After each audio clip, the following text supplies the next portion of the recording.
All right, cool. So welcome to Dear Blue Team.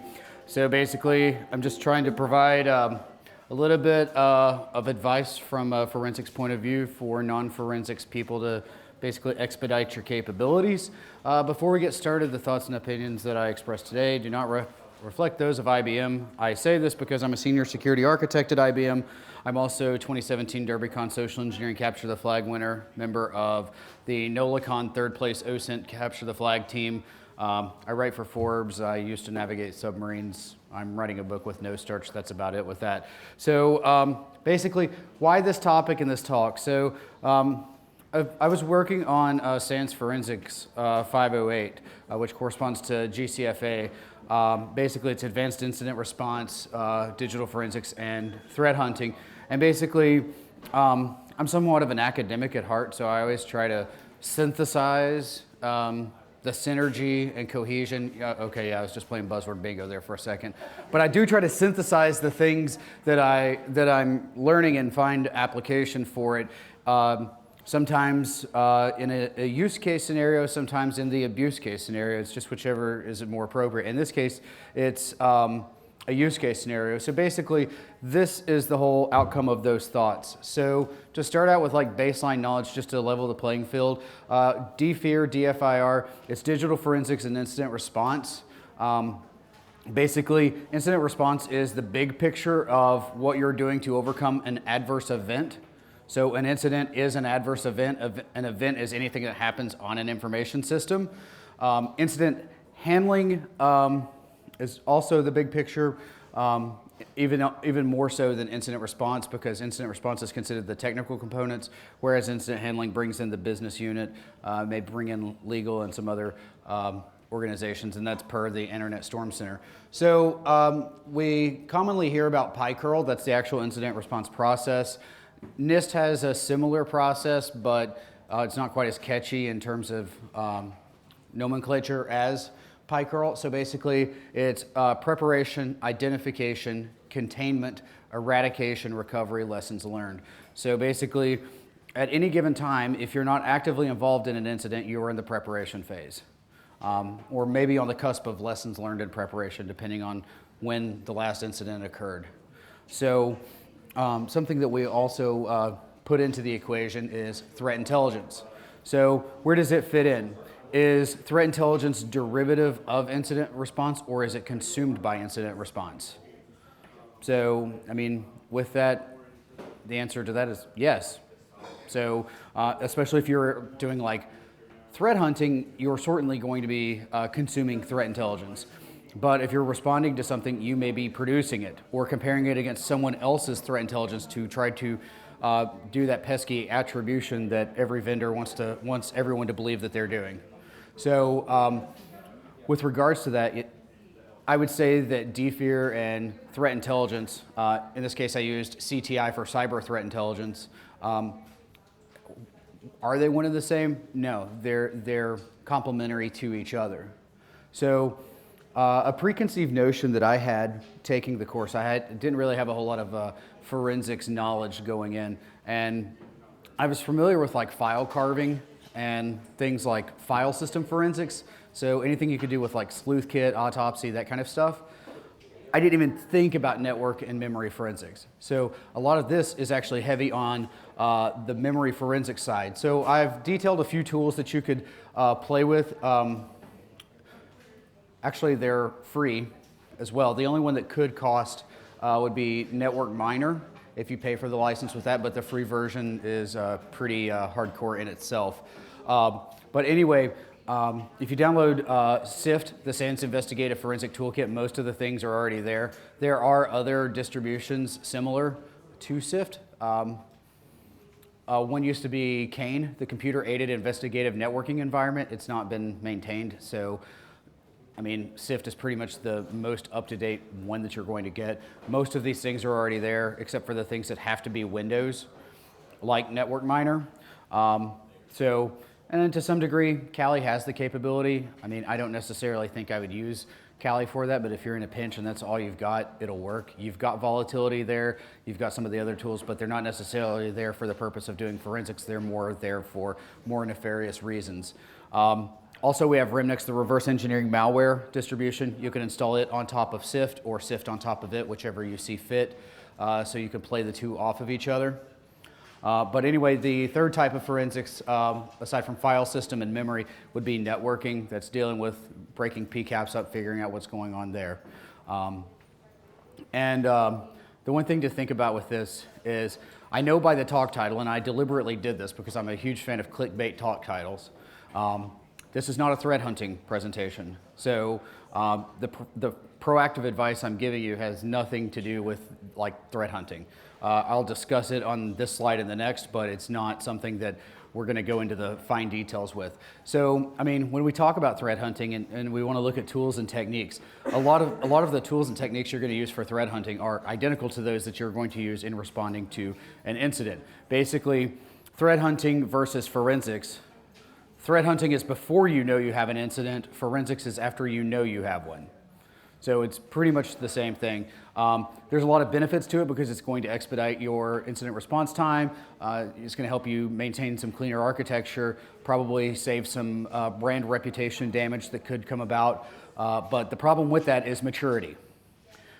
Using the Center for Internet Security's critical security controls, formerly known as the SANS Top 20, if you're not meeting about 15 of those, you're probably not at a maturity level to even invest in that, because threat hunting is based on what is deviating from what is considered normal. If you don't have, say, an inventory of authorized and unauthorized software or authorized and unauthorized hardware, how can you do hunt operations against it if you don't know what's there? If you don't have your access management in check and everybody has a local admin, what's the point? You've got other fish to fry. So you need that level of maturity with it. So looking at the comparison, for forensics, it's very reactive. You don't really need the prerequisites like you would with threat hunting. Sometimes you're notified via law enforcement, could be monitoring, could be activity. I'll specifically phrase this a certain way. Jason Street used to say that a certain journalist should not be your IDS. So in light of the whole doxing thing that happened, I'm just going to say that journalists should not be your IDS. But basically, the aim of forensics, like the DFIR process, is to get things back up and running as quickly as possible, because time is money, and most businesses want to get everything back up out of the incident scenario and back to normal as quickly as possible. And that creates a huge dilemma between the security office and the rest of the business. Not that there was already any tension between security and the business, but it's there. So again, with threat hunting, you've got your maturity, your size, your capabilities. If you don't have that maturity level, then you probably don't need to do it. If you don't have your own incident response team, it may be better that you don't do it, because you can hire a consulting firm to come in and give them 40, 60, 80 hours to do it, but you've got to factor in that they're only going to know what you tell them, and that could be derivative of what you volunteer them or what they ask. They're probably not going to have the intricate knowledge of your architecture to understand normality. So as a byproduct of that, you're going to kind of sell yourself a little bit short. If you need to consult someone to do it, you could, but if you have your own incident response team that understands what is normal, and maybe even throw a few system administrators, maybe a network administrator on that team, you're going to get far better results. Again, it's proactive in nature. It is based around what's normal. And a lot of times, it's very similar to a red team engagement. A red team engagement versus a pen test is focusing on a specific objective, such as like detection times, detection capabilities. It's not just trying to get in, get domain admin before lunch and ring the bell. Right? So with this, you're taking a specific piece of threat intelligence and you are searching for it. You're doing active tests against your infrastructure for it. So within reason, it's not based on a time objective. So if you do have your own internal incident response team, it may be best suited that when they're not actively in incidents, in other words, in the preparation phase, they're hunting. And that's going to keep their skills sharp too. So anyway, here's the standard forensics talk. We'll go ahead and get this out of the way. Logging, you need to do it. You need to do it verbosely. Send your logs somewhere else when possible, solely on the fact of adversaries are going to get in. They're going to try to cover their tracks. They may do that via overwriting the logs. They may do it using something like SRM, which is going to delete the file and then run Azure function over it so that it makes it even harder to recover. And then obviously logs are going to make you or break you. Inventory everything, same thing. The whole critical security controls #1 and #2. Know what's authorized and unauthorized from the software and the hardware perspective. If you're in a Windows environment, there's a PowerShell script called Consa that can help you with this. Basically, you just write a for loop. So 4 hosts in this file, do consa this, dump it to a file, and there you have it. And then you can just parse that using regular expression into whatever tool you want to use. But you need to update that inventory frequently. It reminds me of that commercial, comes on TV every now and then. It's the woman that's got her credit score tattooed on her arm, and she doesn't want to check her credit because she's afraid the score is that it'll affect the score and her tattoo will be null and void. Don't treat it like a tattoo. I mean, treat it like face paint. You can change it. It's going to change. Take the time, inventory it, make sure that you're up to speed, you know what's there, because, I mean, in some organizations, things are going to change daily, some weekly. I would say monthly or quarterly might be your best interval for this, depending on how fast your organization moves. If you're in like a small mom and pop office, I wouldn't worry about this too much, but if you cover multiple time zones, you might want to consider using UTC for your log time, so you're not having to take your shoes off and count on your fingers and toes the time difference. You probably do need NTP to make sure that everything is synchronized. If you've got like a 30-second lag between hosts, that's going to skew any analysis that you do. And when you drop this into a timeline, it's going to skew it further. And baselines, I can't hammer on baselines enough. We're going to talk a little bit more about that later on. Some other things with this is notifications. Who do we notify? When do we notify? How do we notify? Because I do a lot of research in the social engineering field, if someone clicks a fish, reporting that they clicked it to trigger the incident response process via email is probably not a good idea. You should probably just go ahead and assume that it's compromised. So you need to look at out-of-band communications. Things like encrypted texting apps, texting, walking over there. I know for some of us that's a very foreign concept. We don't want to get out of our cube, but you kind of have to. Phone calls work. If you want to go a little bit less conventional, I mean, there's always carrier pigeons. You can do soup cans on a string. If you're savvy with it and work outdoors, you might be able to do like smoke signals, Morse code if you've got some crypto nerds in your organization, various ways. You just don't want to necessarily say, hey, I think I've been compromised via email, because depending on the adversary, they could be reading every email anyway.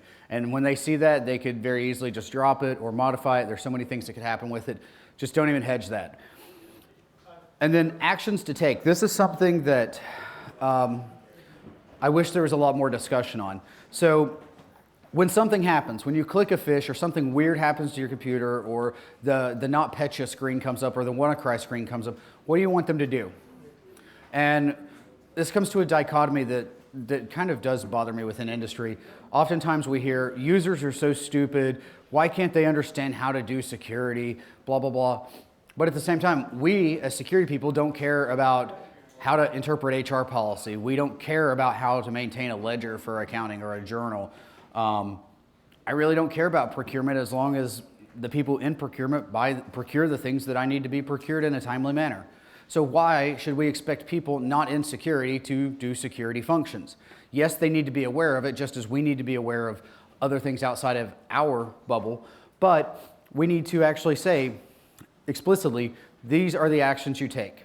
So do we want them to hibernate the system? Do we want them to power it off? Do we want them to lock it, reset it, do nothing, log off? I can't tell you the right answer because it depends on your organization and what's coming next. So if you're just going to take it and rebuild it from scratch with known good media and not do a forensics process, the answer might just be shut it off or unplug from the network, one or the other. And also with this, we've got to factor in that we've got some non-technical employees in our organizations. So I always think, how would I instruct my mom to do this? My mom's not exactly computer illiterate, but she's maybe on a first grade reading level when it comes to technology, proverbially speaking. So I think about it from the perspective of she's sitting at a desk and something happens and the instruction is to remove the network cable. If she looks at the back of that computer and everything is black cables, everything's getting unplugged or nothing. But if we say unplug the yellow cable and it's yellow Cat 5, she could do it. And if she's not confident with that, she could just as easily cut it. There's no risk of being shocked with that. Whereas if you cut the power cable, you might look like Marv from Home Alone a little bit.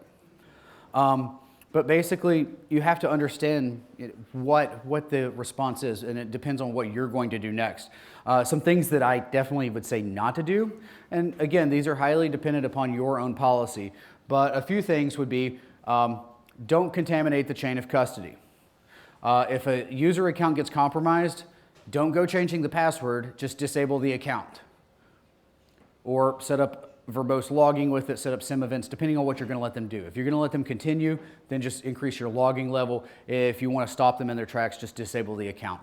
Don't change the password, because if you do have to go to court for any sort of litigious activities, you have to have that chain of custody, or else that person could walk.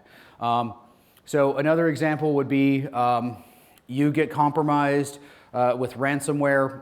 I think it was SamSam, because you had RDP hanging open on the public internet without a VPN in between. So it's just there for the scanning, probably on Shodan.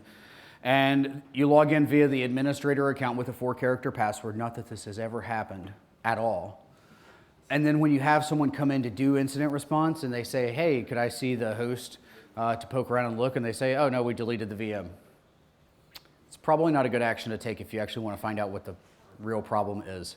So with that, again, so let's get into the cool stuff. So with memory analysis, there's a lot of ways that you could actually acquire the memory image. In the Windows environment, I'm a huge fan of using FTK Imager Lite. It's free, which is my favorite price. There's a paid version as well. Also, Recall is a good tool for doing that. It's built into Google Rapid Response.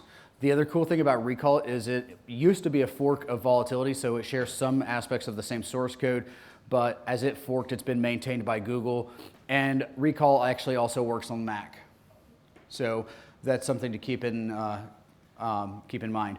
Lime, that'll work for Linux, and there's Mandate Intelligent Response as well. In terms of assessment, Volatility and Recall are your primary command line assessment tools. From a GUI, you've got Redline. One thing I'll warn you, use something before version 1.20. They did away with what's called the MRI, the Malware Risk Index. It takes forever to load if you're using an older version. It's a Java application, but you get this, you get a red circle on the left-hand side, and basically there's several heuristic checks they do within the script, and the more malicious it seems, the higher the number. So you see something in the 90s, it's definitely worth looking into. The thing about Redline is it's like a 30,000 foot view, and you're digging to the core of the earth when you're in Volatility or Recall. So in that regard. So with memory analysis, you're trying to find out what's going on with the system. You can spoof network connections, you can modify files on the file system, but if it's in memory, it's more or less truth.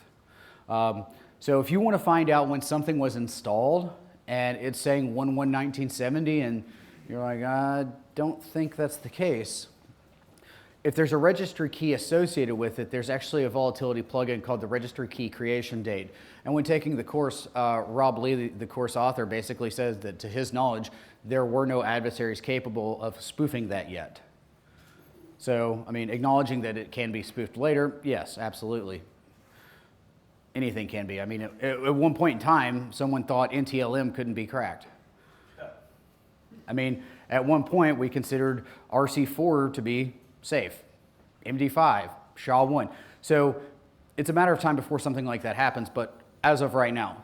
And then you can also look at things outside of your syslog or your event log that's going to give you indications of what's going on in terms of the processes, the execution, and then you're able to cohesively look at things with like network ports. You can actually use it to replace a lot of the sysinternal stuff because you've got procmon, procdump. These are all plugins that are already there. You don't have to download anything, especially if you're using SIFT. They're already there. So you don't have to, like if you're doing this in a lab environment, you don't have to have sysinternals running. That's one less thing. And the good thing is some malware that you may play with, if it sees sysinternals on there, it's not going to execute. So you can snap that memory image, run the same tools out of the memory, and the malware is none the wiser. Cross-reference, of course, you can feed it into a timeline. You can look at the registry analysis, and you can look for malware. So lots of things you can do there. Here's some cooler things you can do. So there's actually a Mimikatz plugin. So my social forensication talk that I gave yesterday and that I'm giving tomorrow actually deals with stealing a memory image for the purpose of using some of these more nefarious scripts like Mimikatz and Hashdump. But you can also look at the running processes and identify rogue ones via the 4 process ones there. You've got malfind and malsysproc, that's pretty fun. And then you can actually get the processes into samples. So you could actually get that sample, upload it into VirusTotal or something, and actually get some sort of near immediate feedback. Some other stuff to consider. You got Prefetch. So Prefetch parser is a good tool to deal with that. It's a feature, came with XP, it's still in use now. Basically, if you have Prefetch configured, and you don't have some prefetch files when you're conducting analysis, that's a little sketchy. But basically, all it's going to do is it's going to get the specific data. It's kind of like a cache, if you will, to help the applications run more smoothly. From the same vein of caches, you have the shim cache, also known as the application compatibility hash or cache. Same thing. It's going to look for the compatibility issues. It's just basically trying to help things execute faster and more efficiently. But you're also going to get other things recorded with this that you're not necessarily going to get with, say, Prefetch, such as the process execution flag, modification times, full file path, all that fun stuff. And that's in the registry, as you can see there. So now let's get into some of the more fun things. So with processes, you could always get hashes of your vital stuff. And this is the true Dear Blue Team part of this.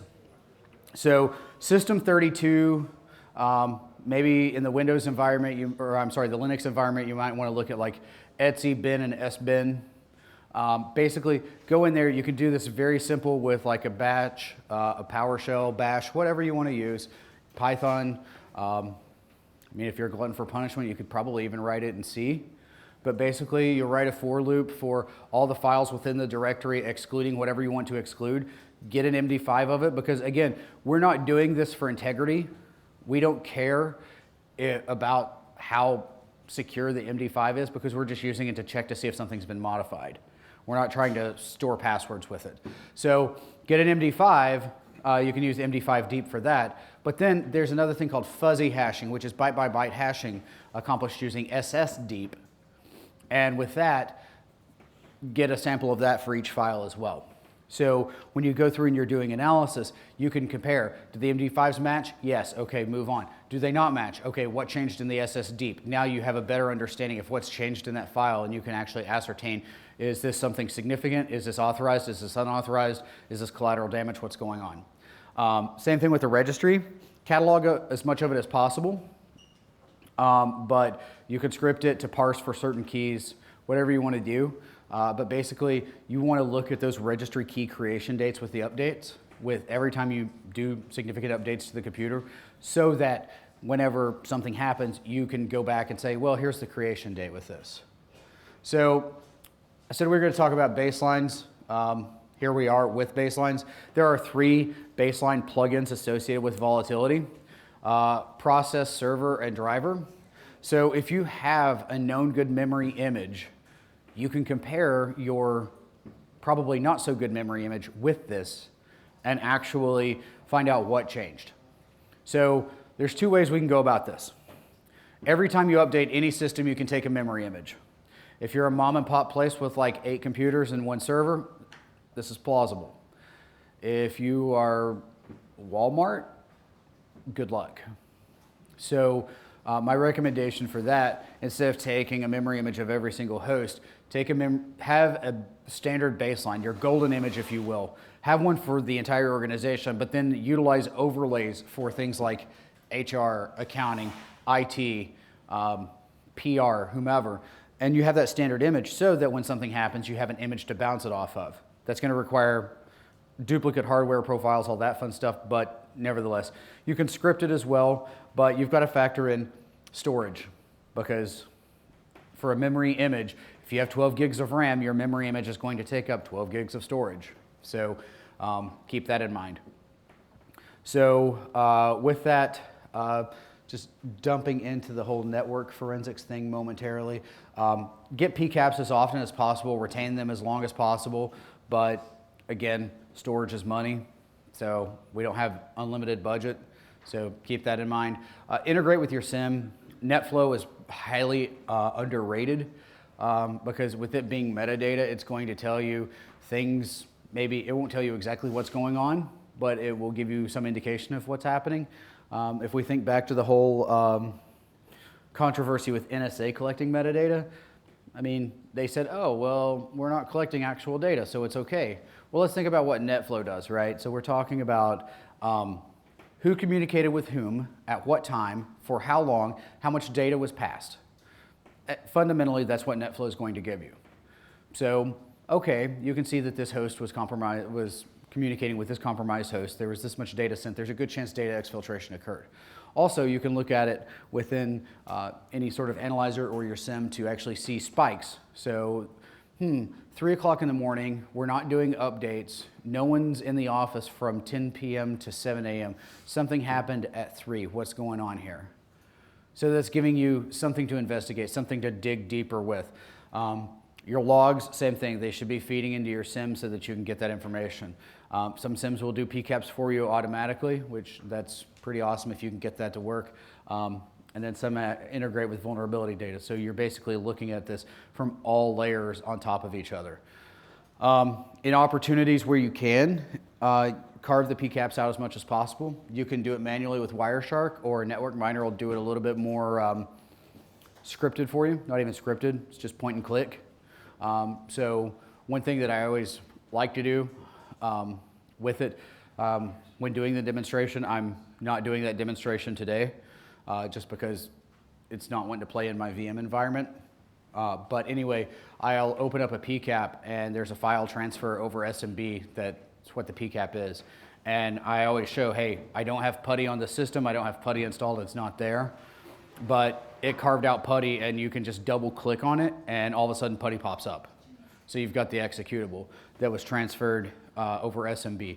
Other things you can do, it makes it really easy to trace what happened, like in terms of which host communicated with which, the data streams, the sessions, all that fun stuff.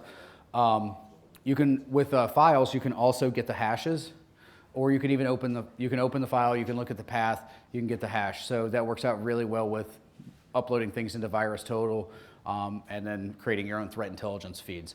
So that's pretty much that. So just to kind of wind down on this.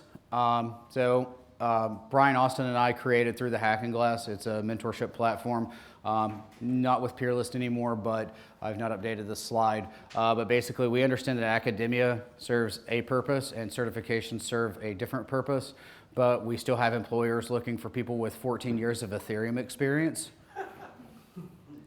Hey, I just saw it on Indeed.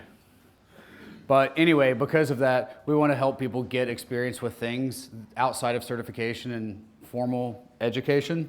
So basically, we're trying to pair people with mentors or pair people with mentees and look at things such as hardening, system attack, so like the pen testing side, monitoring, incident response, and analysis. And at some point, we'll have a range built that will actually have it to where you will go in, someone will go in and harden a system, then the person doing the attack phase will attack that same system or systems. There's varying levels of difficulty. While someone's monitoring it, they'll pass that off to incident response, and at the end, we'll all hop on probably a WebEx or something and talk about it at the very end. So that'll provide the pen tester the opportunity to tell the guy that hardened it or the gal or whomever hardened it, hey, I really like that you set this thing here this way. I couldn't get in. I was planning on trying to make it in this way, but because you had this setting in place, I couldn't do it. Or, hey, you know, I know what you were trying to do with this, but you left this hanging wide open and I walked right in the front door. Whatever, something to that effect. So to sign up for it, just go to the Twitter or the Facebook. We've got links to the mailing list. That's actually what we're using right now for the sign up. It's we're using MailChimp with that. It's GDPR enabled, so we're pretty good with that, I guess. Future speaking engagements, I'll be in Atlanta tomorrow, then NOLACon, and then a few other things. So I like to give away free stuff. So if anybody wants to come to Hacker Halted in Atlanta in October, here is a coupon code to get free tickets. Tickets are normally $199. If you want 15% off of any EC Council training, there's a coupon code for that. They are offering everything, so CEH, CHFI, ECSA, LPT, CCSO, whatever you want to do. Good conference. We've not announced any speakers yet. The CFP just closed, but I will say that the keynotes, the two that I can remember off the top of my head, are Casey Ellis from Bug Crowd and Paul Asadorian from Security Weekly. So we got that going on as well. And if you want to attend my full day social engineering and open source intelligence training, I'll be giving it on June 7th at Layer 8 Security Conference. I forgot the 8 in the slide. That's what happens when you fly in late at night and you're trying to get to bed to make it here on time, and you're just like trudging through it. But anyway, there's where you sign up. If you use the promo code at the bottom, you'll get $50 off. So I think the sticker price on it's $4.99. That'll get you for like $4.49. But either way, it's a full day course, covers both OSINT and social engineering, and there are labs associated with it. So with that being said, any questions? Can we get these slides? Yeah, probably. See me afterwards. I'll give you my card. Just shoot me an email or hit me on LinkedIn or Twitter, and I'll hook you up. Any other questions, concerns, complaints, grievances? Yes? Using MD5 hashes, somebody correct me, but I think we've seen arbitrary collisions at this point. And that's a possibility, but even if with a collision with MD5, you're going to back it up with the SS deep, so you're not relying on it at the same. If we were talking about passwords, I would be 100% on board with it, and yes, but if you feel more secure going with like SHA-1 or SHA-256, whatever you're more comfortable with, the only thing you have to think about when you're hashing this is the time to hash. So if you're using like, SHA, it's going to take a little bit longer. So, but it's the time coefficient. But if you just want to know if it changed, does a collision matter? It's such a minute possibility that honestly. Well, so it collided. So I'm Right. only using it as a switch to see the file change. Exactly. Right? So it changed. right. No, I'm sorry. Engineered arbitrary collisions. Okay. What's happening. So I mean, and again, you could have that engineered collision, and yes, it's going to cause a headache. You may be, wasting a little bit of time with it, but at the same time, you just have to look at the time you would waste with that, comparing it to the MD5, that's the engineered collision, versus the SS deep, because they're not going to get the SS deep collision. So you'll see that and be like, oh, okay, which would be an indication of something nefarious in itself. Or, do you want to spend more time using SHA, whether you want to use 1.256 or 5.12, whichever. Any other questions, concerns, complaints, grievances? If not, then that's all, folks.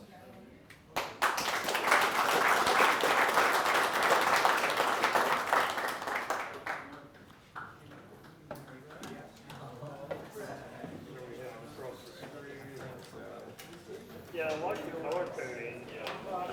It'd be more helpful if it was uncertain. Thank you. Under budget and ahead of schedule, right?